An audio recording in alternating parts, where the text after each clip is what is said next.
Hey, what's up, garden friends? How's everybody doing? I hope you're good. I am great. Time for Fern Friday. Like how I say that like it's a thing. This is only the second one I've done. So I had mentioned in my last vlog that I'd like to just do a little spotlight every Friday for a few weeks on a different type of fern. Last week was the maidenhair fern. If you haven't seen that, you can check that out. It wasn't just about the maidenhair fern in that video. I went over a lot of stuff about just plants that really like a lot of moisture in general.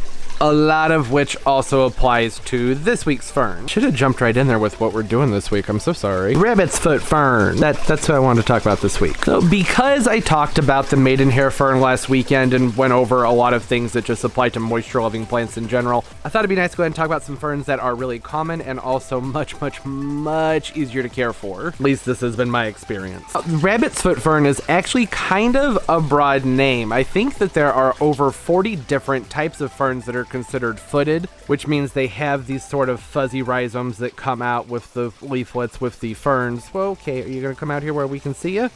Oh, I shouldn't have done that. Okay, be careful playing with your ferns. They break easily. The point was the footed ferns, they have these fuzzy spreading rhizomes. They grow across a soil surface, really more in an epiphytic kind of way, actually would be up in a tree. A very moist and humid environment where they send up their fronds from those rhizomes. These four that I have here in front of me are technically considered the white rabbit's foot fern. The name on that is Humata tyramani. The other that's more common, I think, is the Dahlia fijensis, which is from Fiji. I think these are from the Canary Islands. Now, some people may not really like that fuzzy white rhizome that comes out of there that gives them that name of the rabbit's foot fern. I've heard people say that it kind of reminds them of like tarantulas and things like that. Hopefully I didn't just trigger you. I'm sorry. To me though, that's one of the characteristics that makes these really neat plants. These rhizomes, they spread over just about any surface, any moist surface, and they send up the new fronds along the way, making their size not really indefinite, but they will just keep on spreading. They have a smaller frond on them when compared to a lot of other ferns, making them really nice for keeping inside the house. Also really nice for a terrarium because they're not going to get gigantic. Though, I mean, would still require some training. You'd have to do some things to make sure it doesn't grow out of control because like I said, they spread and spread and spread. Care for the rabbit's foot fern is kind of up there with just like a normal fern. They like high humidity.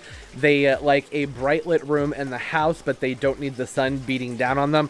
Too much sun will actually scorch the foliage and can cause browning along these rhizomes. Filtered morning sun is okay, but just keep an eye on it. It can be a little bit risky if that light's direct and it's not dappled, if the leaves aren't cascading or something isn't like providing some shade, like a sheer curtain in the house. Outdoors, these are hardy zones 10 and 11. They are a true tropical that loves a moist and humid environment. Personally, I have found the rabbit's foot ferns to be very versatile, even though just like a typical fern, like I mentioned, they like consistently moist soil, meaning that the soil needs to be moist pretty much all of the time, but not sopping wet, and humid air conditions. For me, if I have missed a watering and they have ended up being bone dry, they'll forgive you. Not all the time. Shouldn't happen very often. But it's not like the maidenhair fern where if you miss watering consistently, they're basically just gonna die on you. These can go a little bit drier, but they shouldn't. They're going to look their best if they're kept consistently moist. I actually have one here that I missed a watering on, so I can show you. Let me see which guy it is. Okay, here we go. So what you can see here with this fern is that what happened when it went a little bit too long without being watered, the actual frond, let me come over here like that, there we go. Since this one went just a little bit too long without being watered, it's new fronds that were coming up and unfurling, which is, I know it's really hard to see. They're very dainty and hard to get on camera, but they ended up blacking out, and those are now, they're going to die. They're not going to grow into mature fronds. But the rhizome is still alive. That rabbit's foot, still alive. And as long as those are still white, it's all good. So if you do notice that those fuzzy roots are starting to brown out on you, that can mean that they need more humidity, more water, more moisture. Like with the other ferns, if the foliage is starting to yellow and you notice that the soil is wet, then it's probably getting too much water. Also, even before that, actually, if the foliage is starting to be a little bit more limp, hanging down, and kind of pale in color, that can be a sign that they're too wet. And then too dry, of course, you can also get the yellowing foliage and then browning. Browning of the fuzzy root, like I had mentioned, and of the foliage. They'll get kind of a crispy texture to them. Once they lose their gloss and they start to yellow out, go ahead and just prune them out. Once the chlorophyll's gone, it's not coming back. Better to go ahead and get unhealthy foliage out of the plant. That way you're just not attracting anything, any type of disease into the area, into your plants. I think rabbit's foot ferns look fantastic in hanging baskets. That's why I have so many. I even have some more that aren't in frame right now. It's because I was hoping to get one of those metal balls, like the wire balls, and put some moss around it and do like an entire ball that's just covered with these ferns.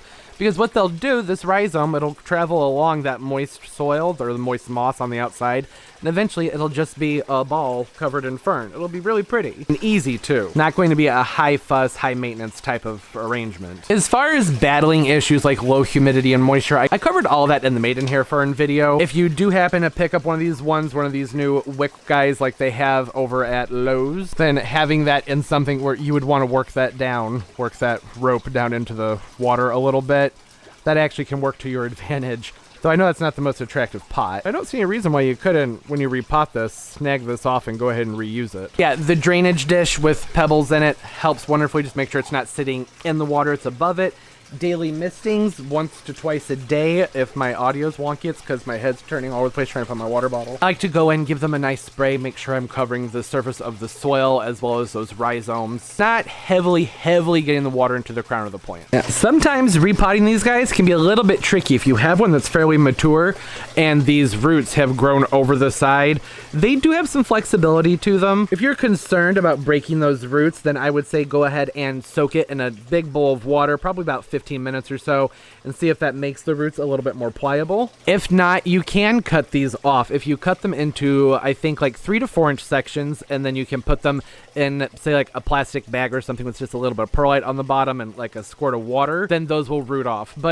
Or you can put them in a tray or a cup or anything really where you can put something in the bottom with a little bit of water, and you just set these right on top of there. Just like you see on this guy right here, they'll put out new fronds and eventually it will root out. And then over time you can go ahead and pot it up. It can be risky to take these roots, to take these cuttings and put them directly into soil, and that's because these are meant to be above the soil surface. If you were to put that directly into some sort of potting medium, into that soil, they will probably rot. You can see here, none of those big roots are in here. The roots that are below the soil surface are much more fine. The big fuzzy roots, they belong out of the soil. These rabbit's foot ferns, they don't terribly mind being somewhat root bound a little bit, but it's still a good idea to go ahead and make sure that they have fresh soil every couple of years. And it's good to use a soil that's pretty sandy. It's something that's going to drain very well. Typically, I fertilize rabbit's foot ferns only in the active growing season, which around here where I live is about, I'd say mid to late May all the way up through probably mid-September. Just the warm season. Really, it's when you notice that the fern is actively growing. That's the active growing season. It's important to remember when fertilizing ferns to use a 1/2 to 1/4 strength. Full strength can burn their roots. I like to repot ferns when they're in more of a dormancy as opposed to when they're in an active state of growth, because they just tend to be a little bit less fussy and delicate. If I have a fern that's growing like crazy and doing wonderfully and then go ahead and repot it, sometimes I'll notice a setback. There will be some fronds that die back. It's just kind of stresses it out. Whereas if I do it when it's dormant and only bump it up just a little bit, maybe an inch or so on the outside diameter of the pot, I just kind of sit there and don't really notice it as much. And then when they wake up and go into active growth, they just kind of fill back out and do wonderfully. But if you live someplace with really temperate conditions and you don't have extreme temperature fluctuations, like here, I have my plants outside during the summertime, so it could be anywhere up around 100 degrees during the daytime and then in the upper 60s at night. That's going to be a lot of stress on these guys. Really, temperatures actually over 88 degrees or 90 degrees can be kind of stressful. The more light they're getting, the more water they need, and the less sun. It's one of the reasons they actually do fairly well indoors. 65 to 75 degrees, somewhere in there, that's kind of their sweet spot. But they can take some heat too. Like I said, as long as they're not being scorched by the sun or someplace that's like maybe a lot of pavement in the area that's reflecting a lot of heat onto them, then it can be okay. It's usually a better time to have them in a hanging basket, something cocoa lined. It'll keep them a little bit more cool. All right, that's gonna do it. Brief overview on the rabbit's foot fern. Also, these are generally considered to be non-toxic to dogs and cats. I don't know about people. Don't eat your plants. Okay, that's going to do it. These roots, very hard to focus on. Comment down below. Fern Friday. I want people talking about the plants. Kind of viewed it as an opportunity to really, for everybody to connect, talk about their different interests. Has it been an easy fern for you?